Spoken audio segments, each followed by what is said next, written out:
generation of kids' entertainment. As you already know, you'll be guarding this place until 6 in the morning, and as your boss, I'm obliged to help you understand your job and the tools you'll be allowed to use during the shift.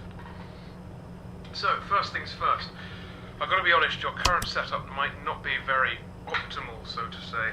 I didn't have time to prepare a designated room for you in the location, so you'll just have to manage with using one of the internet cafe monitors near the stage, next to the gang. Don't start complaining just yet, I set a nice spot near the window for you. Even brought a fan. Anyway, the phone you have in your hand, it's usually used by kids during the day for games and whatnot, but I've sorted out a security application that only activates during the night, which is when you're here, obviously. Everything you'll ever need for your job is ready to use. Go on, press some buttons. You can check all the rooms with set cameras that are connected online, and the ventilation system too. Alright, I know what you're thinking. First night on the job, I'm rambling a bit, it's a lot to take in. And yes, I know there are a bunch of anthropomorphic plastic animals around you, watching you work. Trust me when I say I know how that feels. Your imagination might get a tad bit out of control. Stress does that to you. But don't worry, you're completely safe here. I've built this place from the ground up to be one of the most transparent, honest, and safest places on Earth. Unlike some other businesses. If you ever start feeling anxious, looking out the window or just, taking a look outside should calm you. That tends to work for me at least. Right, back to the anthropomorphic animals. I'm sure you've already guessed by now that these are our animatronic characters. Top of the line technology. Honestly, the name animatronic doesn't do them justice. They're more like multi-purpose robots. They can be programmed to do anything I can think of. They pretty much run this place now. Of course, again, they are completely harmless. They aren't physically capable of hurting anybody. Made sure of that myself. I think I might be going on for too long. Last thing on the list. You may have noticed that this is a pre-recorded message, which means if you want to ask a question, you won't get an answer. But hey, to fix that, I've given you some options. I stayed up all night to set up a simple Q&A system to go with your app. When this call ends, you will get 3 topics to choose from, and when you select one of them, another audio message of mine will play to help explain whatever you want to know more about. Quite nifty, right? Obviously not quite as much freedom as a normal phone call, but it'll have to do for now. Well, that's it for your first night. Check those cameras and don't forget to take a breather once in a while, alright? Your 3 options should appear now. Hey, good to know you want to learn more about my crew. If you paid attention to my first message, you must have heard me say that these robots can do pretty much anything, yes? Well, I wasn't joking. This place is fully automated and run entirely by them. No human employees as of yet. Don't need them, honestly. The staff room exists purely to keep the ventilation opening out of reach of customers. Cooking, cleaning, printing, performing, taking care of kids, etc., etc. It's all down to the cartoon animals. All very efficient. Yes. Did I tell you that I built the characters too? That's what the 3D printers were originally for, before they were repurposed to do the same thing, but a lot smaller. Didn't need anyone for that either. Designed, printed, put together, all by yours truly. Relying on other people is nonsense, I tell you. Of course, don't let that discourage you from doing your job. There are always exceptions.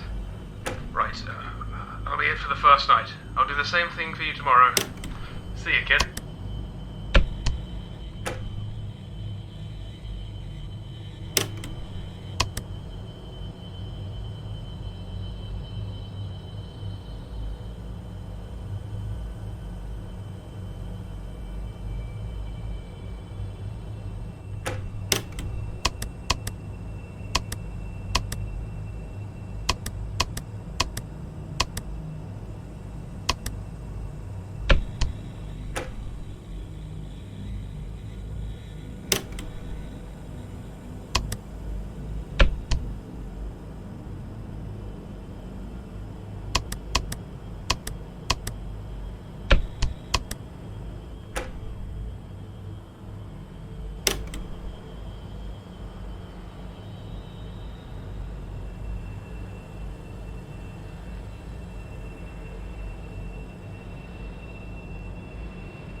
Simon says that to executive one to learn the truth.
Right, hey again. Second night. Hope you've gotten used to your job by now, pressing buttons on a phone. You'll have trouble finding a job that actually requires you to be on one of those.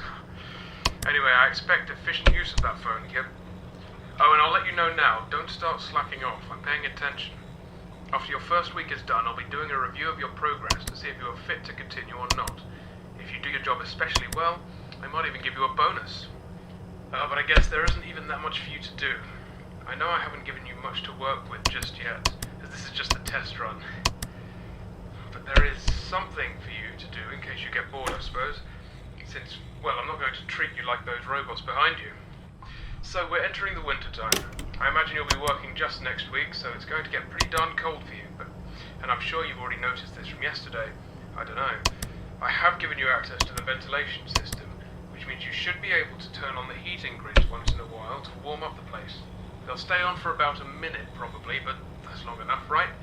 Bear in mind the vents go around the perimeter of the building, so I'm sure you'll figure it out. Well, that should keep you entertained. God, I hope you're as easily pleased as I am. That's all for tonight. Oh, wait, now it's your time to talk. Here you go.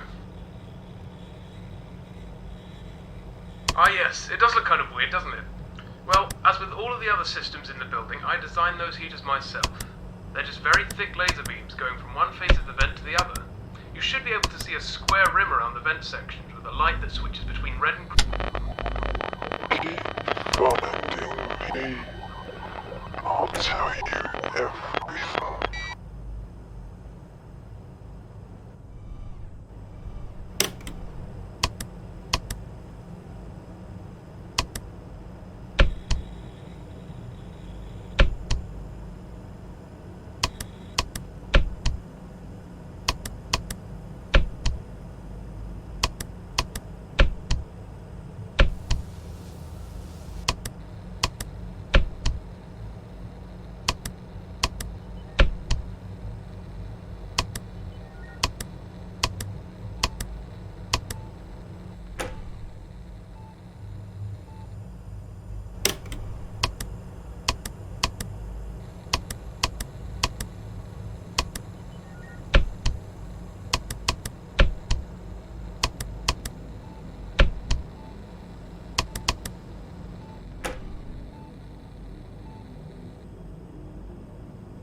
Right.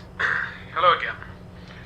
I think I should start off this call by pointing out that I actually made a mistake in my previous message, which was yesterday's main recording for you. I said that the heaters in the vents stayed on for a minute when you turned them on. In reality, I've made it closer to like 9 seconds or something, so sorry about that.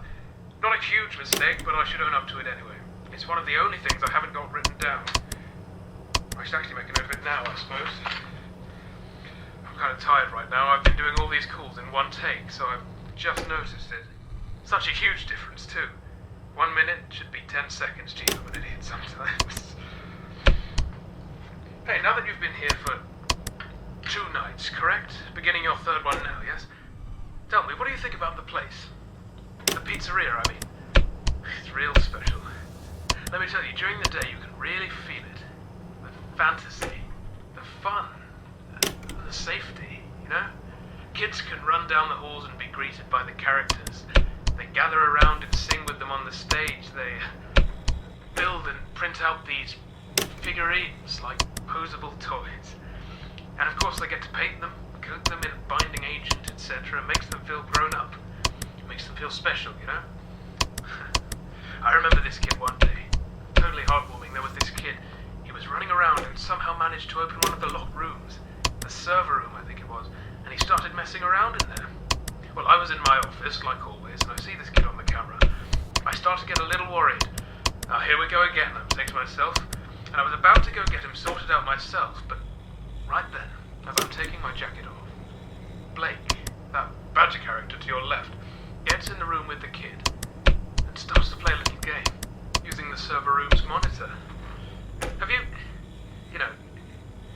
know the game Simon Says? Well, it was like that. He just turned it. Hold on now. I'll sort the rest out later. I'll leave this message here. The options should be up for you now. Sorry about this. Yes, the story. Sorry about before. I had to take care of something. Well, I don't exactly remember where I left off, but the kid ended up liking Blake quite a lot. The rest of the day, he just kept pressing his call button, the yellow one to the left of the monitors, to get him to come closer and play their game. It's moments like those that can make you smile, you know?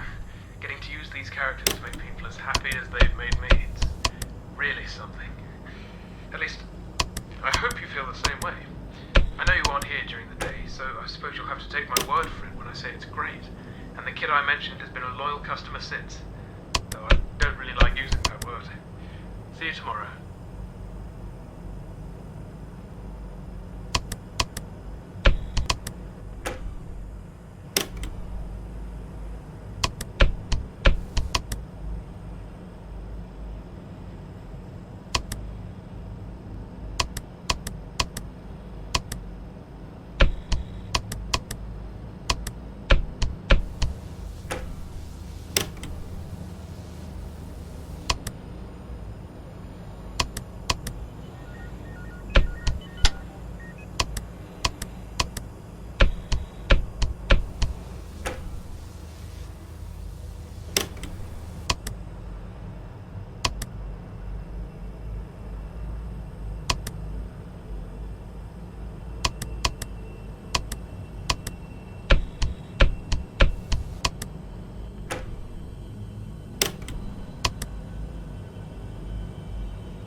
Hello again. I've decided to take some breaks between recording these calls. Not many are left, but still, I didn't think it would be this stressful. I've just got some notes, not a script or anything. I feel like I might be talking too much about things that are obvious for you, so I'm just going to wing this one. I think at this point you must be pretty confident with your job now, if you can even call it that. I think now might be a good time for you to know a little more about me. I have a feeling that you might be curious, am I wrong? Right then. I was born in November 1968 in Texas, lived a fine life up until my teens, had no real problems with my family, but we weren't exactly rich. My father was an architect at the time, and my mother stayed home with my brother and I. Until the 80s, we lived in a flat, or I suppose it would have been called an apartment over there. It was pretty decent, I think, but honestly, I can't remember much. I had an accident in my teens. stuff I really don't want to talk about. Please don't ask. Might explain in a later call or something if there is time. Anyway, fortunately I survived the injury, believe it or not. It was all down to a very generous donor of blood. The whole thing was pretty strange and vague for us, and all I know was a small team of people, or maybe it was one person, who was willing to give tons of blood to the hospital, and after an entire encyclopedia of signed papers, the transfusion was allowed on behalf of the procedure being an experiment. I was close to death, bear in mind. I lost most of my memory from before the incident, and the whole event caused a huge stir in the media. I was 18, and with the state I was in, paparazzi wasn't the best treatment. You know? So I sorted out something with my parents, and we moved here to England. So, hopefully on top of being a security guard, you can be a friend too. I wanted to get some of these stories off my chest for a while, since I don't have many people to share them with. And my daughter's kind of busy most of the time, just someone for me to talk to. And of course, listen to, so go ahead.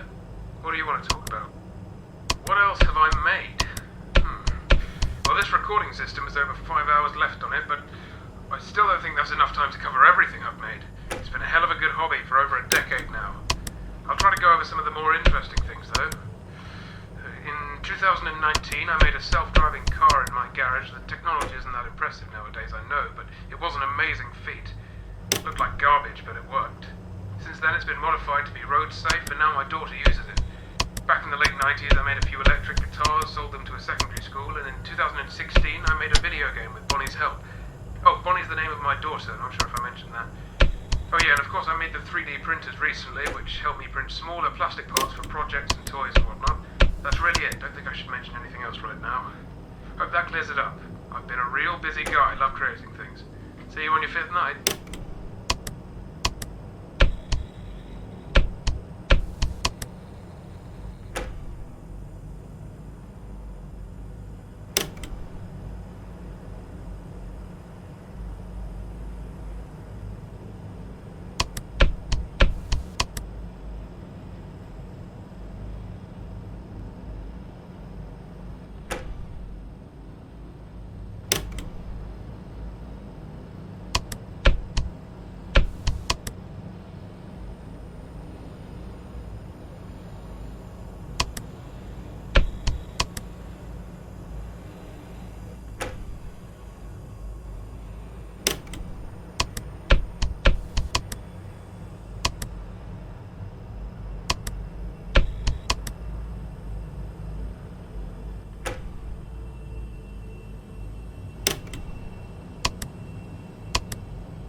Nice work, kid. Only a few days left of your shift. Maybe if you're super good, I'll let you mess around in my office, try out some of Weaselware's features. Though it's not that exciting, you might be able to control the gang, see what they can do. I don't know, maybe not. We'll see. I'm wondering, since I can't remember how much I've taught you up to this point, do you know about Freddy Fazbear's Pizza? I think these calls might be getting to my head, but I don't know. I've been thinking of that place a lot more than usual for the past hour or so. Not in a disturbing or scary sense, just... I'm not sure, it's like some pieces are being put together. Freddy Fazbear. You know they used to say those characters were haunted. There were some murders related to the location back in the 80s. People found some corpses buried in the animatronic suits. Really sad. I was a fan of that franchise, named my kid after one of the characters there. Not because I was a fan, really, but because I wanted to love that name again. After, you know, it doesn't matter. I was a fan of the restaurant, and it hurt to see it fall so morbidly, that's all. I wonder sometimes if there was some kind of moral reasoning behind whoever killed those kids. I have my own suspicions, as to hundreds of other people, you know. You should see what these people put online. There's a popular theory going around that the guy who did it had purple skin. Totally purple skin and purple clothes. Sounds like a demon or something, right? Something paranormal. I don't know. But around that time was when I got help from someone in the hospital. We, don't know where the blood came from. It's all... What if it was him? Oh god, this is ridiculous. I'm sorry, it's times like these when the nightmares sometimes visit me during the day. Ask me a question then. It might calm me down. People online, well, the whole series of events has become a big topic of discussion for people interested in that kind of thing. Real life mysteries and stuff. The murders of Freddy Fazbear's Pizza was such a diverse and confusing situation at the time that people are still finding clues and making stories about it to this day. Hell, even an amusement park attraction was centered around it. The main theory surrounding this guy was that he was a mental patient on the loose, stabbed kids with a cake knife or something. It technically can make sense, but it's pretty boring. I love a good horror story, and that's not how you tell one, you know what I mean? They found something like 20 kids stuffed into suits over the span of the company's run, which is crazy. One is crazy, I know, but 20 is just... Why? There has to be a reason for that, more than he was a mental patient. Also, yeah, they thought he was purple. Someone found a drawing that a child had done while at one of the pizzerias, which showed a purple figure in the background. I'm pretty sure that was the only evidence for that, but it's enough for me. And, you know, the rest of the theorists. I really don't delve too deep into this kind of thing. Okay, well, that's it for today. See you again tomorrow.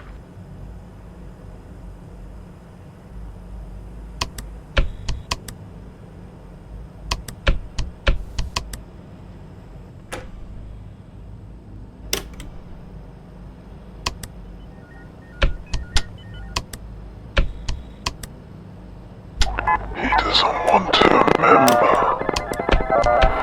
We can help him tomorrow.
left of recording. I was thinking about some things since my last message. I feel like I haven't been honest enough with you. I've been trying, please know that. For some things I just...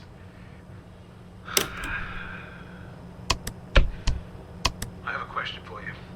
A serious, personal question. I'll try to set an example. There's this person that's really close to you. He's recently been acting strange, maybe a bit scary. People say he's done horrible things. But you've trusted him for all your life. He's been listening to your problems and you really look up to him.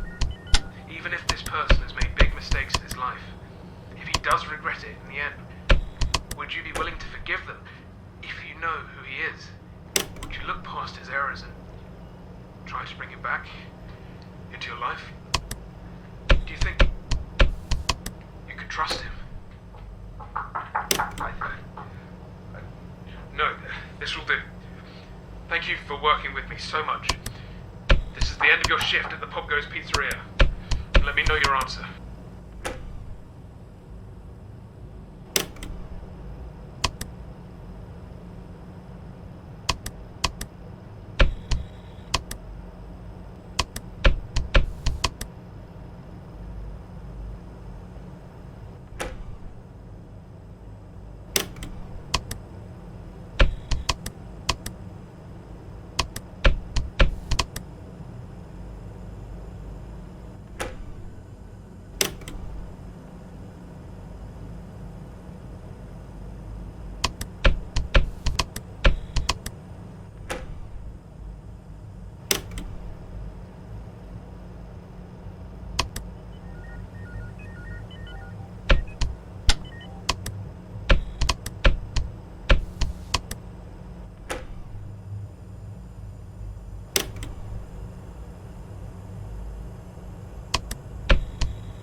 He wants to save her, and I will make his wish come true. Thank you, Strings.